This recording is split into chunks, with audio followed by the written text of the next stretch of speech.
May sinabi na naman si Harry the Caller, guys, sa Agulat. What? Walang isang salita! Walang isang salita si Presidente! Ah!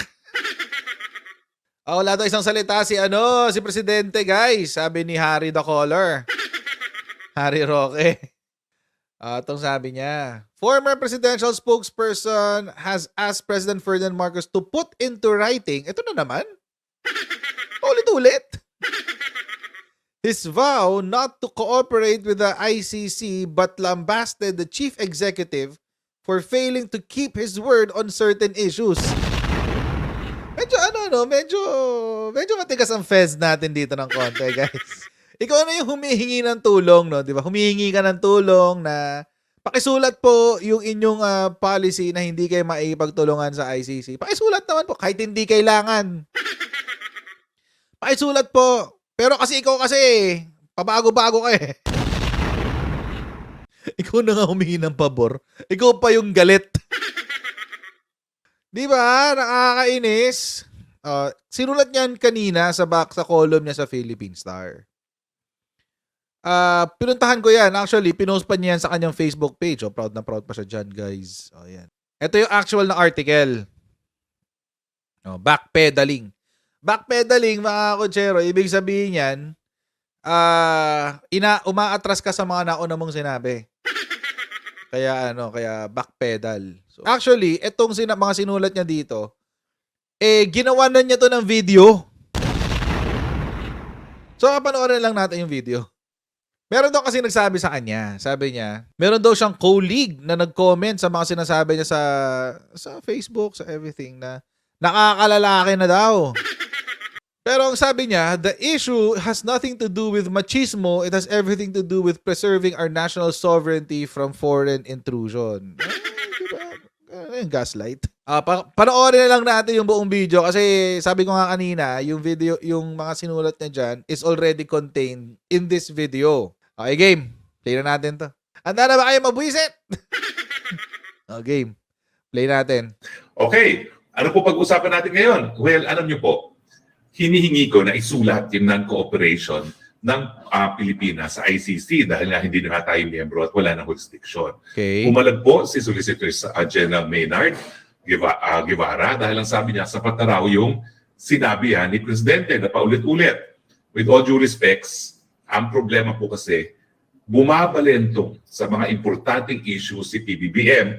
Kaya kung kayo naman ay nasa panig ng Duterte o mga Duterte mismo, talagang parang hindi importante ang salita. Kinakailangan talaga nakasulat. Tingnan natin, ha? Wait.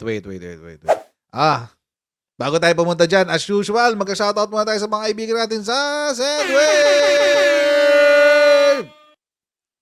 Kung kayo ay nasa US, UK, Canada, Italy, France, Spain, Ireland, and Belgium, at gusto nyo magpadala sa Pilipinas nang wala pong remittance fees, ang gagawin nyo lang ay gamitin ang Sendwave, no? I-download nyo lang yan. Gawa kayo ng account. Lagyan nyo ba ang account details nyo at pwede na kayo magpadala sa GCash, sa mga bangko at iba't ibang mga pawn shop sa bansa. At kapag ginamit nyo pa kayong promo code na kung natin makakuha ng karagdagang $20 free credit, kaya gamitin na si Sendwave for all of your remittance needs. Yung premise. The premise is, ang premise ng kanyang sinasabi ngayon is that, kaya daw kailangan isulat kasi bumabale-balentong daw kasi si PBBM sa kanyang mga salita. Assuming, sige, ganito na lang. Assuming, let's play the devil's advocate. Tama si former spokes Harry Roque. Sigurado ba siya na si PBBM yung nag-iiba? Kasi from what I remember, from the time na kumakampanya si PBBM, up until today, and up until the most recent statement, wala naman nagbago. Kaya nga sinabi ni Presidente, for the 100th time, paulit-ulit kayo. Ito kasi si Harry Roque, wala na siya maibato kay Presidente. But anyway, this is intended to condition the mind of the people na si PBBM ang nagbabago. Take note, hindi nagbabago si PBBM doon sa kanyang sinabi. Alam nyo, kapag si PBBM nagbago ng polisiya, mararamdaman yung lahat. May arrest na lang bigla kay Digong pag si PBBM nagbago ng polisiya. Magulat kayo, one morning, halimbawa lang, tama si Harry Roque, na nagbago nga ng polisiya si PBBM. Magulat na lang tayo isang umaga, malababalitaan natin si Digong inaresto na on behalf of the ICC. Ang nakakatawa dito, mga kotsero, let's say it happens. Pumunta sa Pilipinas ang ICC, inaresto si Digong, etc. Alam niyo ang gagawin nitong mga to? They will play the victim. Magpapaka-biktima pa sila. Sasabihin nila, tama kami. Kasi, matagal na naming sinasabi yan na babalik tayo sa posisyon niya, etc. etc. Kayo lang naman nagsasabi nun eh. In the first place. So kung nagbago man ang polisiya, it's not because of you. Sa issue ng ICC alone, ano ba ang sinabi ng Presidente? 8 months ago, nandun ako sa palasyo. Ang sabi niya talaga, hindi tayo makikipag-cooperate kasi hindi na tayo miyembro ng ICC at wala ng jurisdiction ng ICC. At kapag tayo ay nakipag-cooperate, yan ay lalabag sa ating soberenya, lalabag sa ating jurisdiction. Nabasa niyo po yan sa mga dyaryo. Ito po yung mga sinabi niya. Pero, ilang months after, siguro mga 7 buwan after, ang sabi na niya, pag-aaralan daw ang pagbabalik sa ICC. Tingnan natin kung mapapakita natin yung mga headline sa dyaryo ng mga artikulong ito. Ayan, yung PBBM maintains ICC has no jurisdiction. Nasa palasyo po ako niyan. Tapos, sinang-ayunan ni Justice Secretary Remulla. Sabi pa nga niya, hindi namin papapasukin ng mga ICC probers sa Pilipinas. Sabi pa nga niya, In fairness kay Harry Roque, ginagaya na tayo ginagaya na yung format natin Fox, gamit ka rin mga sound effects, mga ganito, ganyan.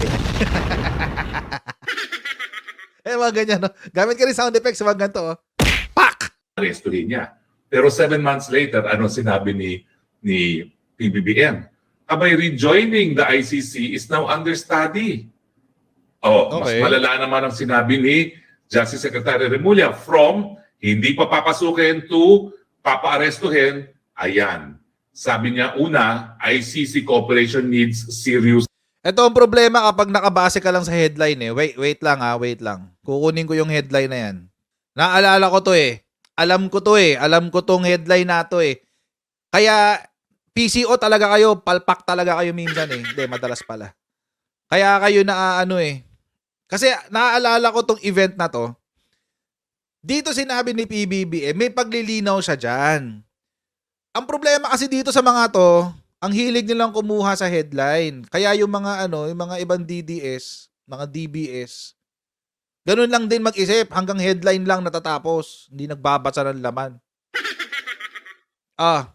Sahin natin 'to Yan, ito malamang yung gusto niya i-quote. Ayan so that's again under study. Same article yan Same article yan, November 24. Pero ang hilig nyo magputol talaga. Ang hilig nyo mag-fake news, promise. Ang hilig nyo mag-fake news. Ito lang kasi yung kinuha nila. Kaya kayo dyan PCO, ayusin nyo yung mga headline nyo. Kasi maraming Pilipino nakabase lang sa headline. Nami-misinterpret yung balita nyo. Huwag kayong gumaya sa amin na kumi-clickbait. Hindi kayo vlogger. Diyos ko, hindi nyo kailangan ng clicks para mabuhay. Hindi nyo kailangan ng views para sumweldo. Diyos ko. Ang sabi, there is also a question, should we return under the fold of the ICC? So that's again under study. So we'll just keep looking at it and see what our options are. Okay. Ito yung sinasabi ni Harry Roque na pag-aaralan daw. Pakinggan natin yung sinabi niya. Study. At matapos yun, dineklara niya, ito ay kailan lamang, ito ay ano bang date nito? January 31, Remulla. ICC probers can enter Philippines but must follow legal procedures. O di ba? Salungat na salungat. Nagtataka pa kayo bakit dapat isulat? Tingnan mo, sinungaling talaga to si Roque. Binasa niya sa headline talaga. Sa headline lang. Hindi niya binasa hanggang sa pinakahuli.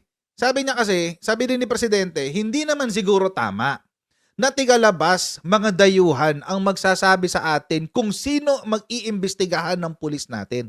Sino aarestuhin ng pulis natin? Sino ikukulong ng pulis natin? Hindi naman siguro tama yun. Dapat Pilipino lang ang gumagawa niyan. May pulis naman tayo. May NBI naman tayo. May DOJ naman tayo. Kaya nila yung trabaho na yan. And that's really where the conflict is. Malabo ba to? Yan ang problema pag puro headline lang pinagbabasihan. Tapos, ang ginawa ni Harry Roque, binasa niya yung headline, sinabi niya, see, pinag-aaralan na yung pagbabalik ng ICC, etc., etc. O tapos lumala pa kasi si Remulla, ginagatungan. Pwede na raw pumasok ang mga ICC sa Pilipinas. Ha? Ba't hindi nyo binasa yung nasa laman? Alam mo yung siguro nung panahon ni Digong tapos spokes to si former spokes. Sulit na sulit. Sulit na sulit si Digong. Sulit na sulit. Spin doctor talaga, guys. Spin doctor. Ginagawa tayong tanga lahat, tayo mga Pilipino. Ginagawa tayong tanga. Hindi niya naisip na kapag may nakarinig ng ganitong balita na nanggagaling sa kanya, i-verify siya. So ngayon, masasabi ko with 100% certainty na yung claim dito ni Attorney Harry Roque ay mali, palpak, biased. Kasi may pinagtatanggol. Yung pinaglalaban niya, yung amo niya. Balento nga po ang problema. Boy, utak mo yung Wala pang 2 balentong. taon sa opisina yan, ha? In fact, yung balentong nila is over a span of 8 months lang po. So ngayon, hindi pa rin importante isulat. I don't think so. Mukhang importante yan. Pero hindi lang po siya sa ICC bumabalentong. Sa charter change, bumalentong din siya. O ito, February 13, 2023, anong sabi niya? Charter change not a priority. Ang sabi niya, hindi ko kinakailangan baguhin ang economic provisions sa sariling batas para tayo umunlad. At totoo naman po, tayo ngayon sa 2023, ang pangalawang pinakamabilis na maunlad na bansa sa Asia. Susunod lang tayo sa India. Pero nung makalawa lang, anong sinabi niya? PH Constitution remains dynamic, flexible, at kinakailangan baguhin ang economic provisions. Yan po yung kanyang talumpati sa Philippine Constitutional Association. Bilangin. Wait, speaking of balentong, Attorney Harry Roque, tatanungin din kita. Nung si Digong ang nagtutulak ng federalismo, go ba kayo o hindi? Nung si Digong ang nagtutulak ng federalismo na hindi lang magbabago ng iilang probisyon ng konstitusyon, dudurugin ito yung konstitusyon. Hindi na gagawin dun sa federalism na yan. Go ba kayo o hindi? Pabor ba kayo o hindi? Pabor. Pabor sila dun, guys. Alam nating lahat yan. Gumawa pa nga sila ng jingle, di ba? Si Mocha, yung Pepe Dederalismo. Tapos ngayon, babaguhin lang yung iilang probisyon ng Constitution. Iilan lang mga kotsero. Article 12, Article 11, Article 12, 11, 16 yata if I'm not mistaken. Nakuhurumentado kayong lahat. Or kayo siguro yung bumabalentong, depende sa kung anong trip ng amo nyo. Naalala ko pa nga dati, gusto nyo pang mag-revgov eh. Kasi sabi nyo, ayaw kasing baguhin yung constitution ng mga senador o dapat, mag-revgov na lang tayo. O diba, ganon? Akala nyo kasi, etong mga taong propagandista katulad ni Attorney Harry Roque, bugado pa naman, kayang na mauuto nila lahat ng Pilipino. Well, kung tutuusin, ang nauuto lang naman nila, nag-uutuan lang sila. Sila lang nag-uutuan. Exactly, nagbago rin ang kanyang posisyon sa charter change. Hindi ko alam kung yan ay dahil kay Mr. Speaker Martin Romualdez o talagang paninindigan niya. Pero, sinabi ni Super Ate Amy Marcos, sa mulat mula raw, suportado niya talaga ang charter change. At sa mulat mula raw, ito isang ayon po ni Super Ate Amy, ha? Sa mulat mula daw, hindi lang economic provisions, pati daw yung mga term limits tatanggalin. At yung term extension daw, nung kanilang mga extension of office, sinang-ayunan din niya with Speaker Martin Romualdez. Totoo yun? Siyempre, dalawang issue na yan na napatunayan. Wait. Sinabi ba ni Presidente yan? Don't put words in the President's mouth. They're not yours. They're not your mouth. Sinabi ba ng presidente yon? Extension daw nung kanilang mga extension. Ate Jaime ha, sa mulat mula Marcos, sa mulat mula raw, suportado niya after change. Hindi ko alam kung yan ay dahil kay Mr. Especker Martin Romualdez o talagang paninindigan niya. Pero ang sinabi ni Super Ate Jaime Marcos, sa mulat mula raw, suportado niya talagang charter change. At sa mulat mula raw, ito isang ayon po ni Super Ate Jaime ha, sa mulat mula daw, hindi lang economic provisions, pati daw yung mga term limits tatanggalin. At yung term extension daw, nung kanilang mga extension of office, sinang-ayunan din niya. Hoy, intrigero ka! Intrigero ka! Wag ganun, nangiintriga ka doon. That's an outright lie, guys. Alam naman natin yung kwento dyan. Kasi mali eh. That's an outright lie. As in, that's an outright lie. Papanood ko sa inyo ulit ha. Ito. At sa aking eksklusibong one-on-one interview sa Pangulo, tinanong ko siya tungkol sa pagsusulong ng mga amyenda sa saligang batas. The 1987 Constitution was not written for a globalized world. And that is where we are now. So we have to adjust so that we can increase the economic activity in the Philippines. We can attract more foreign investors.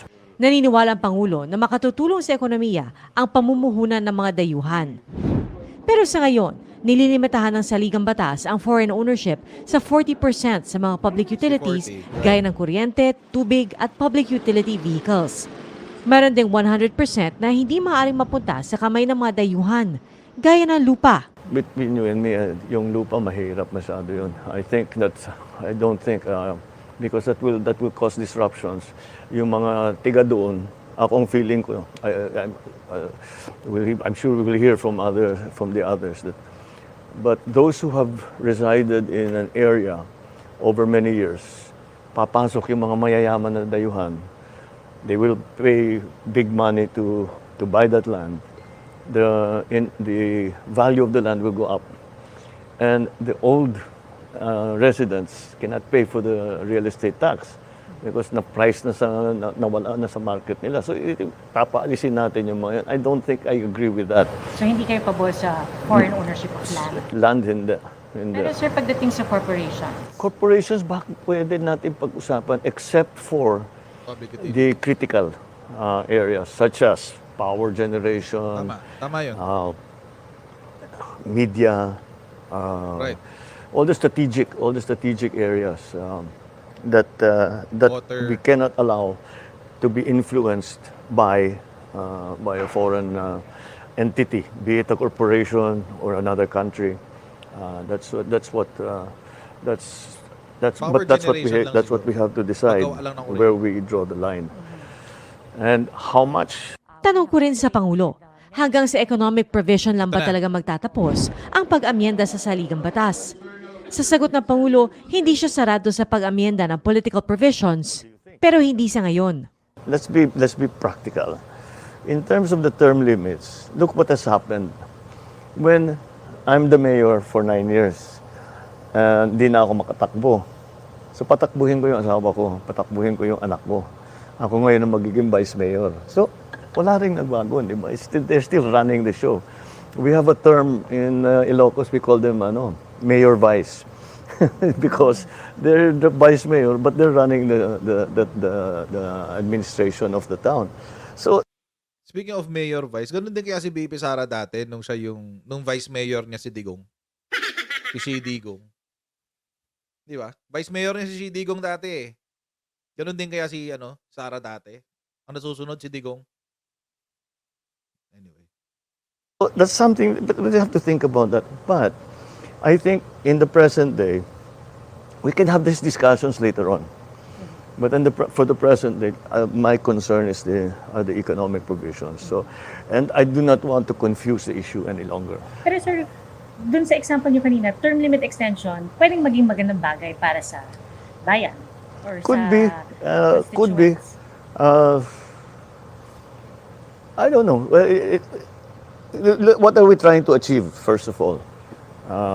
Like if you look at other countries, for example, again, the United States, which our political system is styled after. In the United States, iba-ibang state. Some states have term limits, other states do not have.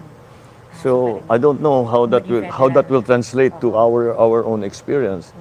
So that we just continue talking about it and see what really is the best thing what we can do. Sir, But I do not want to jeopardize the success of the amendments to the economic provisions by putting in other issues. Let's keep the issue clear. And in my view, that's the way to do it. Malinaw naman, di ba? Siguro nakakaintindi naman tayo lahat ng Ingles, nakakaintindi tayo ng Tagalog, iba sa atin nakakaintindi pa ng iba. Siguro naman naiintindihan din ni Attorney Harry Roque yung sinabi ni Presidente dyan. Malinaw naman yung sinabi ni Presidente. Let's not confuse the issue. The issue is economic provisions lang. So, ba't sasabihin ni Attorney Harry Roque na, sabi ni Super Ate, ano daw, isasama din daw, pati yung term limits, etc., etc. Sino masabi sa'yo? And right now, alam nyo, real talk lang mga kotsero. At this point in time, si Senator Amy Marcos is not a good reference pagdating sa usapin ng Marcoses. With Speaker Martin Romualdez. Siyempre, dalawang issue na yan. Napatunayan ko ng bumabalentong ang ating PBBM. No, you did not. Marami You pa didn't po prove yan. anything. Tignan ninyo ang usaping China. Nung siya po ay nahalal, Hunyo, anong sabi niya? China is Philippines' strongest partner. June 10, Diba? 2022. Ngayon, ilang buwan lang ang nakalipas. Ito po'y Pebrero 2023. Sige. PBBM hailed for stance versus China. Sabi ni PBBM, hindi patitinag sa Chinese bullying sa West Philippine Sea. Samantalang, nung simula ng termino niya, ito po ay Hunyo, June sinabi 10, na niya 2022. na China Sige. ang pinaka malakas at importanteng partner ng Pilipinas. Ngayon, tinatawag na natin ang bully ang China. Okay. I-debunk uli natin to. Sige. June 10, 2022. Hindi pa nga nakakaupo si Presidente niyan eh. Take note mga kotsero. Si Presidente ay umupo July 1, 2022. Okay. July 1 ha. July 1. Doon pala niya nakita yung scope ng pagiging presidente, yung mga problema, iba't ibang issues, etc. etc. Okay. Kung sinabi man niya to nung June 10, 2022, this is most probably, number one, during the time pa to ni Digong. Panahon pa to ni Digong. June 10, 2022. Hindi pa Marcos administration yan. Kasi si Digong bumaba June 30, 2022. Okay, sige. Number one. Number two, ang ganda ng example ni former Spock Harry Roque. Ang ganda ng example. Bakit? Kasi mga kotsero, ganito. Yung sinabi niya, ito yung PBBM hailed for stance versus China. Ano ho ba kasing nangyari? January 2023, alam ko pa to, memorize ko to guys. January 2023, nag-state visit si PBBM at sa China kay Xi Jinping. At nag-usap sila doon, harap-harapan, lalaki sa lalaki, nag-usap sila doon, sabi nila, i-improve nila ang communication sa gitna ng dalawang bansa para maiwasan ang tension sa West Philippine Sea. 2 weeks later, ano nangyari? Yung laser. Kahit hanapin nyo ngayon yan, kahit hanapin nyo, i-google nyo ngayon. Tingnan nyo, pagkatapos nung state visit ni PBBM, pagka-uwi niya ng Pilipinas, 2 weeks later, nagkaroon nung laser pointing incident. Tapos, nagkaroon pa ng isa pang, tawag dito, nagkaroon pa ng isang issue, yung water cannon. What do you expect PBBM to do? Attorney Harry Roque. Lumuhod sa harapan ng China at sabihin, Panginoon, sorry po, hindi na po kami pupunta ng West Philippine Sea. Anak ng tepaklong. Ganon kasi yung ginawa ng presidente nyo. Humimod ng puwet kay Xi Jinping si Xi Digong. Kaya, nung si PBBM Nung nangyari yon, si PBBM nagdesisyon. Gaganyanin nyo kami. Pupunta kami sa Amerika. Doon kami kakampi. Buksan ang EDCA sites. Kaya ngayon, si PBBM, ang tingin sa kanya ng mga Pilipino, ay good job ka dyan, PBBM, pinaglalaban mo yung para sa Pilipino. Habang pinaglalaban ni PBBM ang Pilipinas sa ang soberenya ng Pilipinas sa West Philippine Sea, anong ginawa ng amo nyong si Xi Digong? Nagpunta doon sa China, humimod uli ng puwet ni Xi Jinping. Nagpaalam ba kay PBBM? Hindi natin alam. Pero sinabi ni PBBM, alam naman daw niya.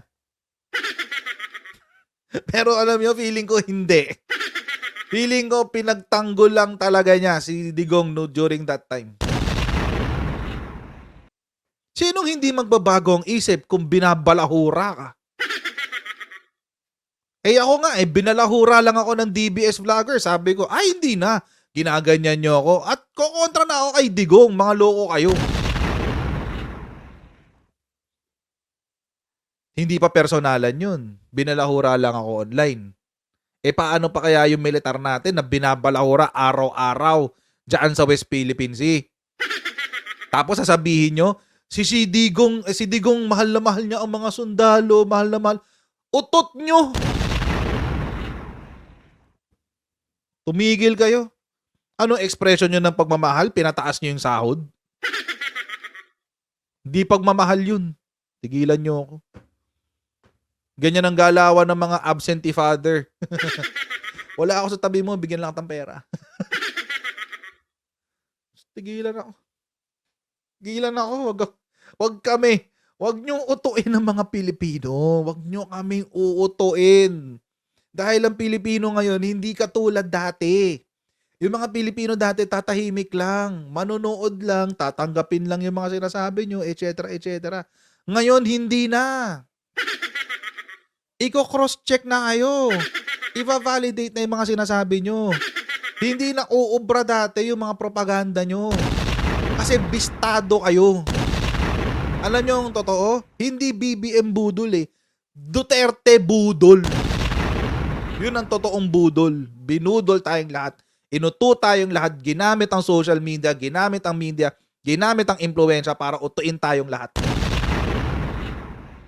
Pinagmukha nyo kaming tanga dyan sa West Philippines na yan nung panahon ni Digong. Sinabi nyo, hindi, walang may ginagawang masamaan China, etc. etc. Umaasa tayo na baka matuloy yung mga investment. Ang dami rin nun, no? Diba? $25 billion. Diba? Parang ganun yata ang investment ng China sa Pilipinas. Walang pumasok. Wala. 5% lang ng $25 billion ang pumasok. Anak-anak Tipaklong. Anong tawag dyan? Budol. Si Xi Digong na-scam na ng China, binudol pa ang mga Pilipino. Kaya ngayon ang mga Pilipino, tuwan-tuwa kay PBBM dahil dyan sa pagtatanggol niya sa West Philippine Sea. Si Xi Digong, in-scam ng China. Tapos si Xi Digong, inuto tayong lahat. Tuloy natin ito. Balentong na naman on the third issue. On the issue De, of China. debangka. Meron pa po Wala, debangka boy. Saan pa siya bumalentong? Well, tignan niyo po ito sa peace talks. Ang analysis talaga, talagang ang peace talks sa mga communist rebels ay bleak sa ilalim ni PBBM. Okay. Bakit? Kasi paulit-ulit niyang sinasabi na natugis natin ang mga teroristang CPP-NPA na. So kung natugis mo na yan, bakit ka makikipag-usapang kapayapaan pa? And yet, alam natin, ito, November, pero yung analysis was July of 2023. Pero wala pang 6 na buwan, haya na nga. Nagkaroon na ng usaping kapayapaan muli sa CPP and DF-NPA na isang teroristang grupo. Okay, fake news na naman si Harry Roque dito. Ito naman sa Peace Talks. Correction, Attorney Harry Roque. Ang pinayagan, ang pinirmahan so far ay ang amnesty. Yun pa lang. Which is, by the way, an extension of what Xi Digong did during his administration. Ito kasing amnesty ni Xi Digong nag-expire na. So ang ginawa ni PBBM para para maengganyo ang mga komunistang teroristang miyembro na sumuko, nag-offer siya ulit ng amnesty. And the amnesty reflects what is already being done before. Ngayon, nagbukas na ba ang peace talks? Hindi. Hindi pa po nagbubukas ang peace talks. Sinabi lang na open tayo sa peace talks. Pero wala pang peace talks na nagaganap. Bakit walang peace talks na nagaganap? Kasi itong CPP, NPA, NDF, hindi pa man nag-uumpisa, may demands na. Ang gusto, palayain yung mga yung mga political, quote-unquote, political prisoners. I-repeal ang anti-terrorism law. Tanggalin ang NTF-ELCAC. At meron pang isa, nakalimutan ko lang yung isa. Yun ang demand ng CPP, NPA, NDF. Anong sinabi ng Marcos administration? Manigas kayo. Manigas kayo. Walang mangyayaring ganyan. Either magpi-peace talks tayo para sumuko kayo o dudurugin namin kayo. So anong bumalentong? Itinuloy lang naman yung gustong mangyari ng presidente nyo na sip-sip sa China. Ano nangyari? Wala, di ba? Kailan pa to? November 29. Ayan, November 29. Hanggang ngayon, wala pa rin nangyayaring peace talks. Bakit? Kasi nga, demanding nga kasi yung kabila. Nakakailang debunk na tayo dito kay former spokes.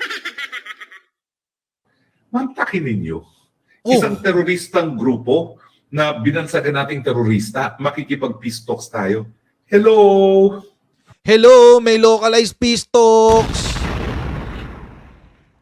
Ang sinabi niya, antakin nyo, isang teroristang grupo, magpi-peace talks tayo. Hello, meron localized peace talks, panahon pa lang ni Digong. At sa tingin nyo, ano nangyari? Sabagay, hindi naman kinategorize na terrorist group ang MILF. So, MNLF, tsaka MILF. So, they're out of the question. Hindi sila terrorist group. As if walang peace talks ngayon. Merong peace talks. Local level lang. Hindi national. Wala siya. Balentong na naman. O, ang apat na yan. Saan pa siya bumalentong? Pang-apat na beses ka na nadidebunk. Diba? Well, ito rin yung sinabi ni Claire Carlos na talagang tanging si PBBM lang ang makakapagsabi kung matutuloy ang peace talks. No? At si Vic tinuloy na niya. Rodriguez. Bagamat ang mga declaration niya, dahil panalo na tayo, talo na si CPP-NPA, hindi na talaga magpapatuloy yan. Pero importante rin na early on, yung kanyang kasama sa kampanya na si Vic Rodriguez, tinalaga niyang executive secretary, 2 buwan pa lang, tinanggal na. Hindi naman yung pagbalentong, pero kung i-appoint mo isang tao na pinakamalapit na posisyon sa iyo bilang presidente as executive secretary, katakataka naman na 2 buwan pa lang nakakalipas, goodbye. Pati nyo yung kwento kung bakit. Kasi kami wala kaming alam eh. Basta ang alam lang namin, pumalya siya sa sugar order. Di ba ibang dahilan kung bakit siya tinanggal? Kwento nyo. Eto, dito magaling ang mga Duterte Balahura supporters. Yung magkukwento sila ng mga bagay na hindi ma-validate, hindi ma-check. Tingnan nyo, sa lahat ng sinabi ni former Spokes Harry Roque, nasagot natin lahat, maliban dito kay Vic Rodriguez. Hindi natin alam kung anong kwento dyan eh. Ano bang balita dyan? Hindi natin alam. Ang nakakaalam lang dyan, mga kotsero, yung mga insiders. Sino yung mga insiders? Si Presidente, yung mga staff niya, yung bago executive secretary, tsaka yung mga katulad ni Harry Roque na may mga connection sa loob. So kayo magkwento. Bakit nga ba? Ginawa mo example dito si Professor Clarita Carlos. Alam nyo ba? Baka nakalimutan mo. Si former Secretary Clarita Carlos, former NSA advisor Clarita Carlos, binalahura yan ng mga kaibigan mo. Kaya yan nag-resign. Ikaw ba naman, kaka-appoint lang sa'yo, araw-araw kang batikusin. Hindi mo magawa yung trabaho mo, inakusahan ka pang NPA. Araw-araw niyong binira yan si Clarita. Nakakaawa kaya yan. Tanda-tanda na ni Clarita Carlos, ginanon pa nila. Araw-araw kang ipahiya sa social media. In fact, in one interview that I did, sinabi na, yun nga, komunistang terorista nga daw siya, si Clarita Carlos. Dahil hindi nyo lang gusto yung, yung strategy ni Clarita Carlos. Dahil lang kasi ang focus niya hindi lang sa local, pero pati international security. Kaya nag-resign yung matanda. Sorry pa natin. Ganyan din ang naging kapalaran ni Claire Carlos. Ha? Totoo, hindi naman talaga sila Hoy, hindi tinanggal si Clarita Carlos. Nag-resign siya. malapit, no? At hindi talaga matindi pagkakakilala nila. Pero siyempre, sumikat si Claire Carlos dahil doon sa debate ng SMNI. At doon naman sa debate ng SMNI, yung tanging kaisa-isahang debate na sinalihan ni PBBM, doon siya sumikat. Dahil tinanong siya ng mga mahihirap na tanong ni Claire Carlos at nasagot naman ni PBBM ang advanced question. Sabi niya, no, you're applying to be President of the Philippines. So wala kang advanced questions yan. Dapat makasagot ka on the spot. Kaya sumikat, hindi lang si Claire Carlos, sumikat din si PBBM. At siyempre, dyan sumikat ang SMNI. Pagkatapos ng mga debate, Ha? Sumikat si PBBM dahil sa SMNI? Dahil sa mga tanong ni Clarita Carlos? Nilaloko ba talaga tayo nito? talaga namang naging sikat ang SMNI. Pero siyempre, pareho niyang sinisante na pagbalentong din dahil alam niyo naman, ang Executive Secretary, pinakamalapit yan sa Presidente at siyempre National Security Advisor, sensitibo din po yan. So, consider na natin yan na balentong din. Of course, sasabihin Bento? ng marami, tao lang si PBBM po pwede siyang bumalento. Hindi, Pero sinungaling. unang-una po ha, ang bilis na pagbabalentong. Kayo rin Sa naman. ICC, sa 7 buwan, nakabalentong siya 2 beses. Walang jurisdiction, pag-aaralan ng ICC, sinabi ng Rimulya, huhulihin pag pumasok, tapos papapasukin at magko-cooperate, tapos ngayon, hindi na naman magko-cooperate. So sa 8 buwan, 3 beses bumalentong. Nakakahelo. Sa charter change, 1 taon. Pwede ba naman yung you're both against, not a priority, and now it is a priority. Oo, 1 pwede. taon lang po Bawal ba? nakalipas. At sa CPP-NPA, 6 na buwan lang ang nakalipas, bumalentong na. At syempre sa China, abay buwan din ang binilang. Wala pang 6 na buwan from the strongest partner to bully the China. Totoo naman. O, Bully diba? naman talaga. At syempre, 2 buwan lang yung pinakamalapit na kalihim ni BBM, si Vic Rodriguez, at halos wala pang 1 taon si Claire Carlos. Yan pong dahilan, Mr. Solicitor General, kung bakit dapat isulat ang non-cooperation with the ICC. Pag hindi po isinulat, nakita nyo naman kung paano bumalentong si Presidente. Napakaikli ng panahon ng lumilipas, bumabalentong. So, hindi po sapat na sinabi niya ng oral. Ano ba mga possibilities? Kung magbago na naman si Presidente ng isip at sabihin, okay, napakagulo niya, nagdidistab yung mag-amang Duterte na yan, sige, pahuli na yan. Tatawagan lang niya ang isang kabinete. Yung kabinete, tatawagan ang mataas na opisyalis ng PNP, arestuhin na yan, makipag-cooperate na, padala na yan sa Hague. O uutusan yung pulis, arestuhin na yan. Sasabihin ng pulis, sabi ho ni Presidente, hindi makipag-cooperate.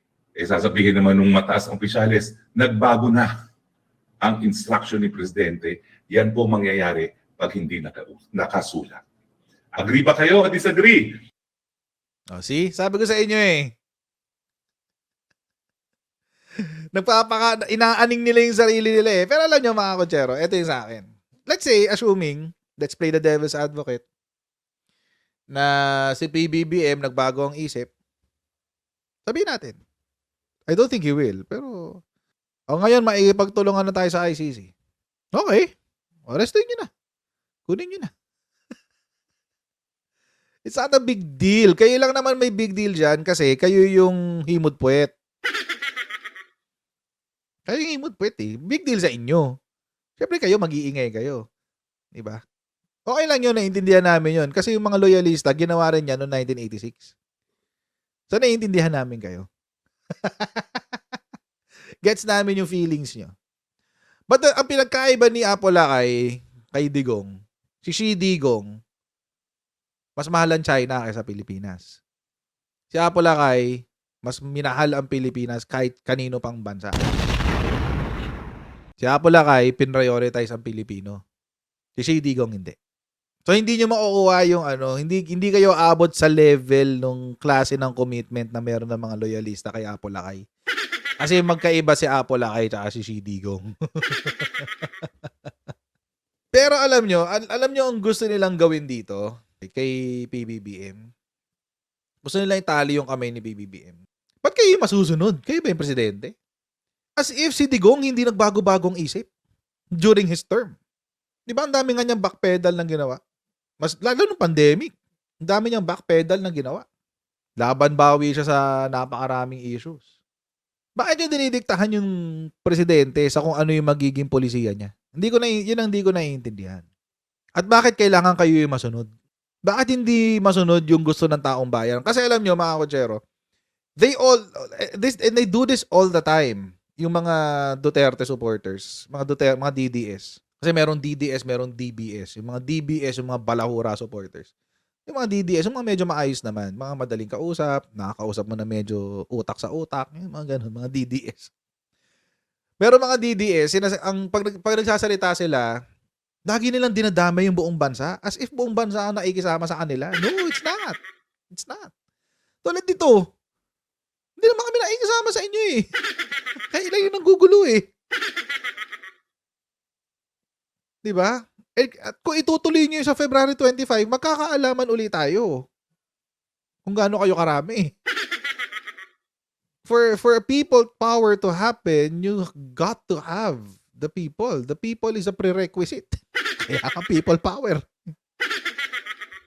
Kasi you don't have it eh. Hindi nyo hawak ang tao ngayon. Hindi nyo hawak ang tao ngayon. It's a fact. And the earliest you learn and understand and accept yung fact na yun, the better for you. Kasi alam nyo, hubris to eh. Hubris. Yung yabang na walang pinanggagalingan. Hubris. Para i-expect mo na hatak-hatak na kakargahin pa rin kayo ng taong bayan dito sa pinagagawa nyong kalokohan na to. Siya nga siya nga, may gawin natin example yung experience niya. Anti-Duterte siya nung eleksyon. Tapos biglang inappoint siya as spokes. Bumaba siya sandali bilang spokes, tapos bumalik. Diba? So, ibig sabihin, kapag siya ang nagbago ng isip, okay lang, katanggap-tanggap yun, walang problema, tama ba?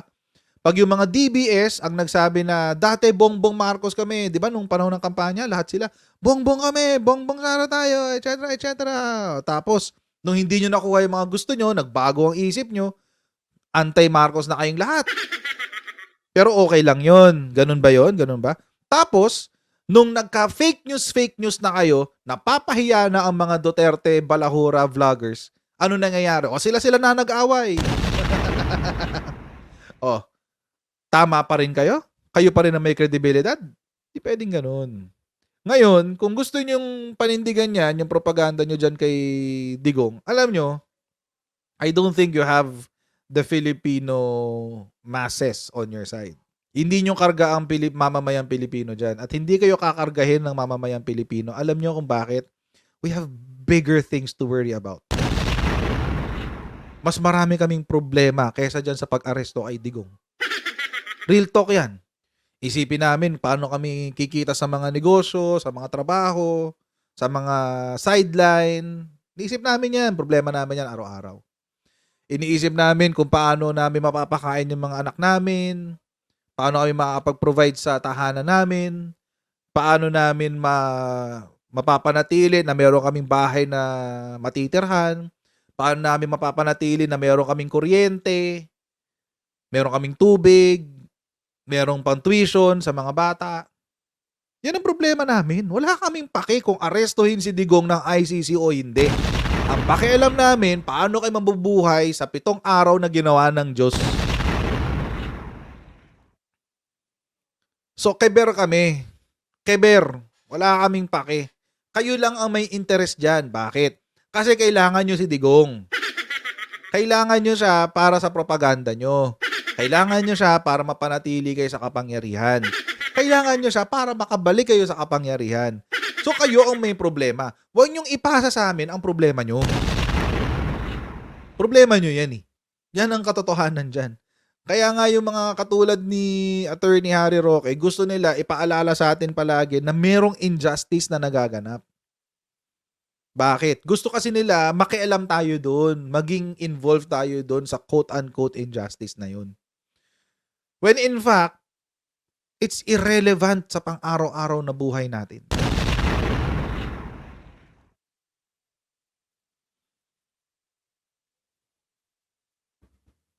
Irrelevant siya. Totoo lang, irrelevant si Digong sa pang-araw-araw na buhay natin. Sino ngayon ang relevant? Si PBBM ngayon ang relevant. Bakit? Siya yung presidente ng Pilipinas eh. Lahat ng desisyong gagawin niya makakaapekto sa pang-araw-araw na buhay natin. Kaya siya yung relevant. Kaya kayo, imbes na bumatikos kayo ng bumatikos, tulungan nyo kaming mga Pilipino na maintindihan yung mga polisiya na ibinababa ni PBBM. Wala namang problema kung bumatikos kayo. Hindi issue dito yung pagbatikos nyo. Ang issue nyo dito, ang issue ko dito pala, you want us to care about a person who even he himself does not care about what happens to him sa ICC. Siya nga walang paki and you want us to care? So mga kotsero, hanggang dito na po muna tayong muli sa ating live stream. Okay? Huwag niyo po kalimutan mag-subscribe sa Coach Jared YouTube channel. Paki-follow na rin po tayo sa ating Facebook page para like kayo updated sa mga ganap sa aking channel. And I'll see all of you in our next Coach Jared Live. God bless and see you next time, guys. Bye!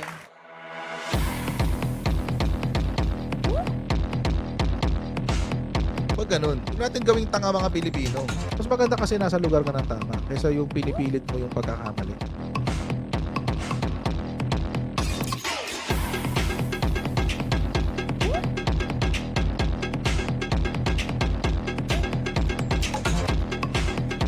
Are they willing to go that far? Hindi nakakalimutan ng Pilipino yan hanggat di nasasagot niya.